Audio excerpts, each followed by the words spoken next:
This is Hannah. She's one of the directors of our companies and also my partner. Hannah, let's go straight into the difference between work life and personal life. So obviously I wear the trousers at work and at home, but obviously, you know... I'll let you say that for now. when we leave, you'll have to go back to... Sorry, babe, sorry. You'll have to go back to normal. So obviously, you know, we've been working together for a fair few years now, haven't we? Since we started. Yeah, obviously, and you run part of the B&B group, but you've also got your own company, haven't you? Yes. East Midlands Tiling Limited. Do you want to go into a bit of detail regarding that and tell us a bit about what you guys do? And yeah, so my company is bathrooms, tiling. That's what we specialise in. Very small company in comparison to yours. I think, to be fair, we've spent a lot of time on yours. Mine's took a little bit of a backseat, especially obviously since having kids, and I've taken time out of mine. But now you've got quite a bit of growth with yours, and we've got Sarah on board. It's nice for me to start taking a little bit of a step back, and I'll be able to concentrate on mine and hopefully build mine up and maybe get it to your scale one day. Maybe. yeah, no, that's one of the end goals, right? Yeah, definitely. So obviously, as Hannah said, we have been spending significant time on B&B with the growth of the company and putting things into place. Now we've reached a certain point within the main construction company itself. We will be planning on looking at, you know, making growth and investments into our subsidiary companies like East Midlands Tiling. I know Hannah's mentioned that she specialises in bathrooms and stuff like that, but you've done a lot of commercial works for us as well, haven't you? On the flooring side, stuff like that. You know, you've been out to obviously survey and tender on big jobs for the Hilton. That one was in Manchester, right? Was it Manchester or was it Birmingham? No, it was Manchester. Was it? There was two. Manchester. No, there was two, wasn't there? Yeah. So the Manchester site, we wasn't successful on that tender, but we did do some work at the Birmingham one. The Birmingham one, yeah. No, so obviously if we go all the way back, we actually met on a night out as normal people would do. Well, I say that, you know, it was in liquid. Yeah, It's no longer obviously there now anymore. people meet each other on the internet and that, but we actually we met each other on a night out, didn't we? Yeah, we did. And yeah, we just obviously, you know, really got on. I kind of liked her, a little bit. Kinda. Obviously, yeah. But no, yeah, we kind of, yeah, just Hit it off. It just went from there, didn't it? yeah. We had a, you know, it was a good lot of fun jokes and went out for food and drinks. I don't think either of us went into just, I don't know, looking for a relationship. That's just how it started, and we went on a couple of dates and stuff, didn't we? And it just went from there. And then 15 years later, here we are. 2 businesses, 3 kids. Yeah. Dog. Don't forget Bo. Yeah. I mean, to be fair, like I said, it was kind of one of them where we didn't really like know what was the game we were going into. We both had like full-time jobs, didn't we? Yeah, I had 2 jobs. I worked at the Belmont and Spire Hospital. You worked at Cromwell, didn't you? Yeah. And I think for us, they were just dead-end jobs. You couldn't really kind of go anywhere, and we didn't have much money either, did we? No. We were skin all the time. Yeah. And I think you just woke up one morning and was like, something's got to give. Can't just kind of carry on like this. And then I think you decided to just set up as a one-man band on your own, and it really just escalated from there, didn't it? Yeah, I mean, it was really difficult to start with. Yeah, absolutely. I mean, fucking hell. I was working for probably like 50, 60 quid some days just to obviously get food on the table, weren't it? Yeah.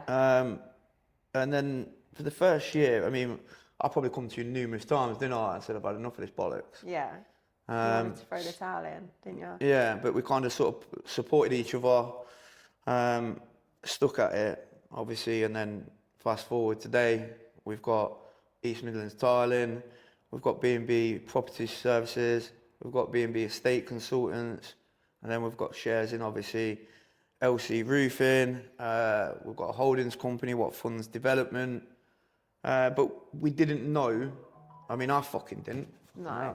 Do you know what I mean? I had trouble keeping a full-time job. Yeah, I think if someone had said to us, in 10 years' time, you're going to have this, this, and this, we never would have believed them, would we? No, but I remember, like, there was a few people, I'm not going to name names, and if they do watch this, they'll know who they are and feel a right cunt.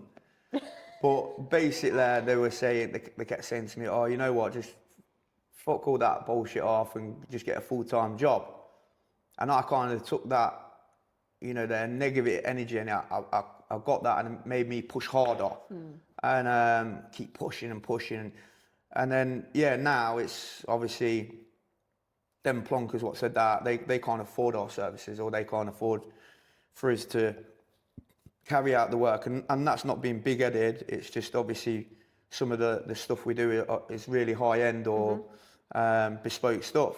And But to be fair, we've had to work to get to that point, though. Yeah. I don't think you start setting up your own business and you don't start at that point. It's very like you start at the bottom and you really have to like work your way up through the kind of ranks sort of thing. And it's people that you meet along the way, and then it's word of mouth and recommendations. And I think that goes a long way in kind of pushing you up that ladder. But I think, you know, because we've always kind of had the same morals, so like, we're only human, and on occasions we have had to go back to jobs. But we've always, gone out of our own cost and created it. You know, for example, if it's, I don't know, we've done a landscaping project and a couple of slabs have come loose, or, you know, the client's not quite happy with the finish on one part, we'll go back. You know, that's not a cost to the client. We've had the same morals and goals from day one. Yeah, definitely. And I think that goes a long way as well. You know, we're not saying that all we do is the best stuff and we never make a mistake, because that would be untrue, wouldn't it? Yeah, of course it would. But the main thing is having a code what we've got, and I like to think we're pretty humble people. Oh yeah, I don't think we'll ever forget where we came from. No. We had to make a lot of sacrifices to get the business to where it is. I mean, we didn't go on holidays abroad. I mean, to be fair, the two eldest kids, they were still young. So going to the seaside in Blackpool, you know, they loved that. I think it was us that felt guilty because we didn't take them abroad. But now we can, I think. But we had to make those sacrifices back then, because any money that we did have, we put it into the business to make it better and build it up. And I think sometimes you have to do that, don't you? Yeah, but again as well, you know, like sacrificing things. I think a lot of people don't see that, especially in our line of work as well, or not just our line of work, but all different kinds of line of work. You know, they kind of feel that, you know, that you've got it easy. You know, you go home at 4 o'clock or whatever. Well, my day don't stop there. Like 4 o'clock, I'm still on the phone to clients, suppliers, till about 7 p.m. Then from them, I'm obviously checking in, logging on the schedules, checking in on the forecasting, the expensing, the financing, making sure that projects are running smoothly, checking in with my site managers, you know, if we have to make any amendments. So by that time, it's probably about 7, 8, 9 o'clock. I'd say it's later than that. 11. Some nights, 12. yeah. But again, it's like people don't see that behind the lines, and they just think, oh, well, my man's going home, fucking, he's tossing it off. No, I'm really not. It's not a 9 to 5, is it? No, it's when the job's done, or you know, like I say, sometimes you have things pop up or issues on site where you then have to cater for and put, you know, preparation in to get it sorted. Yes, it can be a tough job. Well, the funny thing is, like even though we work together, we don't. I think it works because we're not literally sitting there in front of each other. Yeah. So yes, we work together, but it's not like we're stuck in a room where we're spending all day together and then all evening. I couldn't do that. I couldn't think of anything worse than spending all day with you. It's one of them, isn't it? So it is kind of, yes, we spend a lot of time together, but we don't sort of thing. So we'll probably speak on the phone. If anything, we'll have banter, or she'll be pulling me up saying, look, you need to fucking sort this out, sort that out. It's normally me telling you off, isn't it, really? Yeah, If you've not done you know, I something think, right. yeah, it's weird, it's weird really, But to be fair, I do the majority of my stuff at home, don't I? I don't have to go into the office. Obviously, Sarah's based at the office, but I don't have to do that. I have the luxury, I guess you could say, because I'm on hands with the kids. And so I have that flexibility of doing most of my stuff from home whilst you're out on the road. So would you, on a scale, would you say that I'm the hardest worker one out of the two of us? I just want to put that out there, sort of thing. No. No. For me, my day can change rapidly.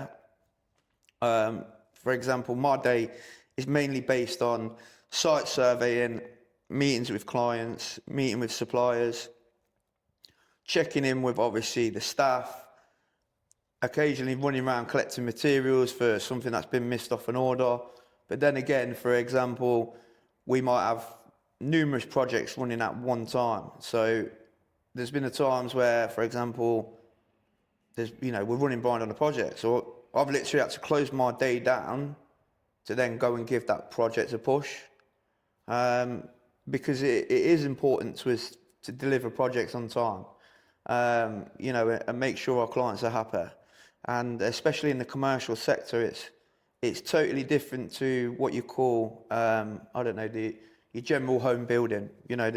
With commercial, there's penalties in place. You have deadlines, don't you? Yeah, there's deadlines, there's targets you need to reach. With, building an extension as such for a general home builder, yeah, you might put a guideline in of, say, 12 weeks or 10 weeks or whatever. But if it overruns by another 4 or 5 weeks, yeah, the customer might be slightly milder, but you're not going to get fined crazy amounts of And the money. fines for when a job overruns it's crazy, isn't it? Yeah, and so you have a lot of that pressure to make sure that a job is finished on time and done. Yeah, I think as well, there's a lot more to it than what people think. So it's not kind of like as writing it down on a bit of for people, Yeah. like, of what's got to be done on the day. There's obviously, Gantt charts, schedules, timelines and timeframes. So because we have a large team as well, and our projects may consist of numerous different tasks, we have to make sure that, for example, first fix electrical is completed on the time frame, ready for, obviously, it could be like the borders or the joiners coming in, building the stub work and stuff like that. Do you know what I mean? So it's kind of, even when one trade is out by one day, It throws everything off, yeah, doesn't it does. It really does. Yeah. Or then there's a lot of the time when the client will come back and say, right, actually, we're really happy with the work. Can we add this, this, this, and this in? Yeah, no problem. But we need it finishing on the same time. I hate it when Shit. that happens. You know what I mean? That's the problem. So then you might need 2 extra lads on the site to get the project, moving forward. But this is where it comes in. What's very handy is something called a supply chain. So we have obviously a lot of full-time staff, but we also have a lot of supply chain contractors, what we work closely with. And they're part of the backbone of our business. Absolutely. Because, again, we had to have one of our supply chain contractors come in on a project we're doing for a new client at the minute. He's come in the next working day, an electrician, Noel from GCE, really good guy. He's come in and pushed the project along. But again, these was all additionals. And yeah, like I say, it's really good having your team you've got, but also having a backup, which really comes helpful into place with our line of work. I mean, to be honest, you just want to keep going, don't you? I mean, I wouldn't say we have any kind of set goal that you just want to reach and then that's it. I think it's just going. I think it's just kind of keep going. We want to keep growing the company. For me, one of my end goals would be, when I say end goal, I don't want to stop there, but my next priority goal would be moving into the development, which we're working towards. So obviously now we want to be, buying land and building our own houses, but also keeping the B&B Property Services Group. So that will stay. We'll look at launching another company which is solely into development, And then obviously, shut up, you can't.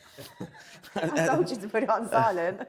And then realistically, B&B will still keep growing because we've spent over £100,000 on technology and putting things into place for growth on that and bringing new people in. So I want to be moving away from that picture and then moving into the development side, and then B&B will be self-sustained. It will run itself. Eventually. In 2 days. No, not in 2 days. But yeah, eventually, that's a valid point. Baby steps. I think you have to go into it, I think, with the mindset that it's not a quick process of having a business and building it up. It is a slow process, and it takes a lot of time and dedication and hard work to do it. But you get out what you put in. Yeah, absolutely. Yeah, if you put in that hard work, you get the benefits of it. But I think as well, why it works for me and you is because we work well as a team. I run the house and the kids, and that's my main thing. Okay, just so we're on record, obviously you've run the house. Yeah. Would you class ironing as running the house? I just want to get this on camera. I do iron. Just because last time I looked in my wardrobe, I couldn't see anything. I don't iron your clothes, no. So there you go, guys. Yeah. And I think because we are such a good team, I think it works. If you need to if your day suddenly changes and you need to shoot off somewhere, that obviously I'm going to be there and everything else is sorted out. Yeah, and you can go off and do what you need to get done. And, all jokes aside, you are a really good girl, and I don't thank you enough for the things you do for me. I've always got a meal on the table, washing's always done. I do need a new car though. Yeah, but on that, I'll see you in a bit. Yeah, it's not a necessity. It is. Do you know what I mean? But you are, and I'm grateful. I'm glad we've got that on camera. Can we just? I'm gonna get that. Edit that bit out. I'm gonna get that, and I'm just gonna keep it on loop. But for me, also working together as a couple, I think you've got to have a really strong relationship, haven't you? Because separating work from your personal life, I found that really difficult. It is difficult to do. Because it kind of, it's not two separate things, is it? It merges together, I think. And it's not like when you come home, work is then left at the door. I used to talk about work a lot, didn't I? Oh, God, all the time. Whereas now, obviously, we've put things in place and with growth and that of the company, I can actually relax at the weekends a lot now. I used to have my laptop open every weekend. Yeah, it got to a bit where it was too much. Yeah. It was too much, and you wasn't able to have that time to just not work for a minute and just chill out and relax. And I think that's where we was getting it wrong, because it became too much, doing too much all the time and not having a proper break. And I think it's finding that balance between family life and work life. And don't get me wrong, work's important and it pays the bills, but there's got to be a cut-off point 100%. somewhere, hasn't there? Yeah, and I think, like you say, that is really important, because you can actually, a lot of people get confused with spending time with people. Like, we was spending time, but we wasn't spending time, It was work time, wasn't it? It wasn't... Whereas now we have set dates to go out on for food, don't we? What we do regular. So we've got, away from the kids, we can have a bit of adult conversation. I think sometimes you need to, and people need to realise, so man said, well, I've been with you all day. Okay, but have you actually spent that time with that person? Think about it, It's difficult, isn't it? Mm-hmm. Yeah. But yeah, like I say, to be fair, we have some laughs, don't we? And we have some arguments as well. Oh, we argue all the time. She likes a good old moan, don't you? I do. Yeah, I think keeps me in check. When you do something wrong, or you don't do it right, or I've told you to do something 5 times and you still ain't done it. But again, I think that's part of my job, though, because me and you are very different. We're like chalk and cheese. Yeah. And again, that works. I bring you down every now and again when you start floating up. and get carried away. My mind goes off the chart, mate, honestly, with ideas. And Yeah. I can sit there some days, it's 1 o'clock in the morning, I'm thinking, fucking hell, there's an opportunity here. And she's like, "Hey, just go to bed." Like, you know what I mean? Fucking strap me down and sedate me. See, that's the difference between me and you. I can close my laptop down and that's me done for the day. I don't need to think about work anymore. I'm done. Whereas you, I look at things yours is differently. constant all the time though. So if we're Stuff going doing around. something, I'll look at a way, a faster way, a safer way, a more, you know, just an overall better way of doing something to complete the job. Not obviously cutting standards or anything like that, but as you grow into a bigger company, one thing you do realise is a fucking load of like payments go out a week and that. I mean, our wage bills are phenomenal, and I think again that's where it comes in. You know, when you're a bit smaller, you just sort of like, oh well, yeah, that's sound. He's a good lad and all that. But I think as you get to a certain point in a company, you need to realise between whatever hours you work, that is working, and each member of the team needs to be pulling the weight because it affects team morale and all sorts, doesn't it? You know, workflow. It's important. And yeah, you know, when you're smaller, you might just sort of allow that to slip, but as you get bigger, you've got to kind of really sort of take that step up and say, look, you know, we're not mates. You know, I'm your boss at the end of the day. Yes, we are mates out of work, but in work, you need to be doing what you're paid to do. And some people find that really hard, which I can understand, but from a professional point of view, you know, you've got to kind of nip that in the bud and put things into place, haven't you? I think you handle that better than I do though. I'm a bit of a softie. Yeah. In comparison to you. So what are you trying to say? I'm a cunt or something? Yeah. Thanks for clarifying. But it works. Cheers for that. It works. I'm the nice one and you're the mean one. But it works. No, I'm not. I'm like, you can ask any of our lads and they'll turn around and say, you know, I'm always grateful. I'm always thanking them. Yeah, of course you are. You know, and I really appreciate the hard work that the lads do put in because we're only part of the business, and at the end of the day, you need a good team, whether that's definitely. office team, site team, whatever. You know, and it's really important. Yeah, no, some days, you know, it's difficult as well because you're running a business, you have to stay professional, but you might have issues on that work and delays, or the client's not quite happy with certain thing, and you can't let that go on to then your team or be mardy with your team or your staff. You've still got to keep things professional and cool. And yeah, like I say, it is. I don't think it is for everyone. No. You know, not everyone can adapt. No. And I think having your own businesses, though, I do think there's a level of stress there as well. And me personally, I don't deal with stress that well. You're better at dealing with that sort of thing than I am. But yeah, it's not all sunshine and rainbows, is it? Yeah, unfortunately, things change regular in construction. Yeah. And the thing is, you kind of have to, if a problem occurs, you just have to have a resolution and find the safest route, and you know, the best way to do it. It's the only thing I can say, really. You know, problems do occur, mistakes do happen, but it's how you deal with them. You know, if we're digging obviously a foot in and, you know, it's not come up on the scanner that there's a water pipe or a mains feed going through it, and one of the lads go through the pipe, there really is no point me coming to site like, oh my god. That's really not gonna solve anything. It does happen though, doesn't it? It's one of those. Yeah, the lads will turn around and say, I can't believe how calm you are. Like, I'm like, look, let's resolve it.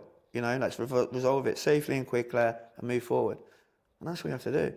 And sometimes, not only that, if the client turns up and sees you, fucking, oh my God. Stressing. They're going to stress more. Yeah, whereas if they turn up, oh, what's going on? Yeah, we've accidentally gone through this. Obviously, we've got our ground worker en route. He's going to come and do, obviously, a temporary repair to it. Then, obviously, the following day, one of our plumbing engineers is coming and going to put a permanent feed on it. Boom, done. Oh, okay. Is this going to cost me? No. no problem then. You know, but I think a lot of people don't talk about this sort of stuff. And no, I think everyone wants to just make out that everything's perfect no all mistakes the time. happen. No mistakes. They've never done anything wrong, and I think it's important to show people that mistakes happen and that things go wrong. But like you say, it's how you rectify it. It's how you overcome that issue. That's the main thing, and that's what clients want to see. If you make a mistake, fine, but it's how you fix it and how you, handle yourself and stuff like that. I think that's what's really important. So on larger projects, you have to put a contingency in, and whether obviously the client, is happy with that or not, but you have to kind of build something into your quotes, especially like I say on the bigger projects, because some things will be classed as a variation or an uplift, and some things won't. It depends on the client, what type of project it is. Sometimes as you're going through your projects, you're tendering it, you can kind of, I try, this sounds a bit weird, but I try to visual things. So I'm thinking, right, we've got to obviously put structural steels across this platform. What happens if this happens? It all comes down to then your risk assessment and stuff like that. So sometimes you can kind of be prepared for something or an issue to pop up. Not all the time, but sometimes. And then I think that obviously reflects by saying, right, this has happened, lads, but don't worry. I know what we're going to do. This is the plan. And then one of them might turn and say, well, actually, what about doing this? And I'm like, fucking hell. Why didn't I think of that? You know what I mean? And I think that's where it's really important, just to take that 2 minutes to say, right, this has happened, or this issue's occurred. Let's have a little bit of a chat. What's your thoughts on this? And then you can come to a resolution. I think some of that comes with experience as well, though. So you obviously do a lot of large-scale projects now, and before, obviously, we was doing a lot of the smaller stuff. And I think being able to manage and handle different scenarios, different problems, whatever, I think that's also come as experience, though. Like, you have learned a lot of that on the way as well, because and I'm still learning now. Yeah, absolutely. Because bear in mind, when we first went into this, we didn't really have, we didn't have any knowledge of running a business. We didn't know anything of that, did we? We just kind of dove in head first, and I think we've learned a lot on the way and still learning now, aren't we? Really? Yeah, a lot of the business sides is very different to doing the actual job. Yeah. And like I say, we're still learning. We have made some mistakes on the way, and we've made some really good wins as well. But I think that's a good thing, because it keeps you on your toes. So, you need to be... It's always a challenge. It's when you start getting comfortable, I find that shit starts to go wrong. Not in the form of, obviously your jobs, but your business sort of side of things. So you need to be kept on the edge, do you know what I mean? Don't get in that comfortable seat, because when you do sit in that comfortable seat, you take the foot off the gas. That's true. My message would be, don't let no cunt tell you that you can't do it. Yeah, and I think anything's possible, long as it's scientifically or physically possible. I'm not saying, obviously, I want to float and I'll be able to do that. But if you put your mind to it, I think anything's possible. Long as you've got that drive, long as you've got that mentality, and you're going to go through a journey that it is going to be rough and tough, but you've got to know not to give up. You just got to keep pushing. And I think one of the things I read, I might be wrong, but I'm never normally wrong, is about the Colonel from KFC. I'm sure he tried to launch KFC something ridiculous, like 200 fucking times, right? And then eventually it took off, and by the time he was 50 or 60 years old, he then went viral and he became a millionaire. So if that ain't incentive, I don't know what is.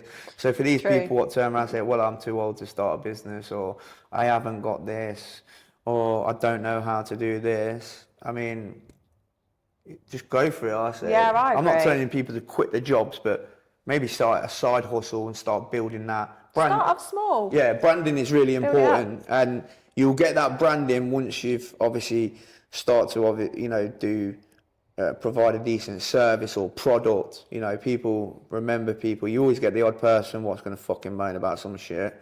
Do you know what I mean? You could have done them a 10-10 fucking bathroom, and then some cunt's moaning about, I don't know, he dropped a tile on my drive on the way out. Like, chill the fuck out, mate.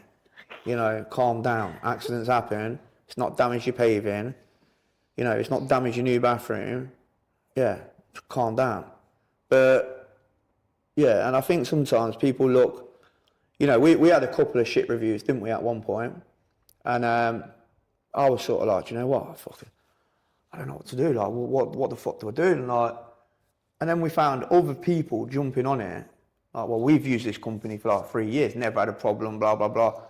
And it was sort of like, wow, I'm absolutely emotionally touched by that. Like, that's really nice. And I think sometimes people will moan for the sake of things, mostly women, right? But just want to put that out there.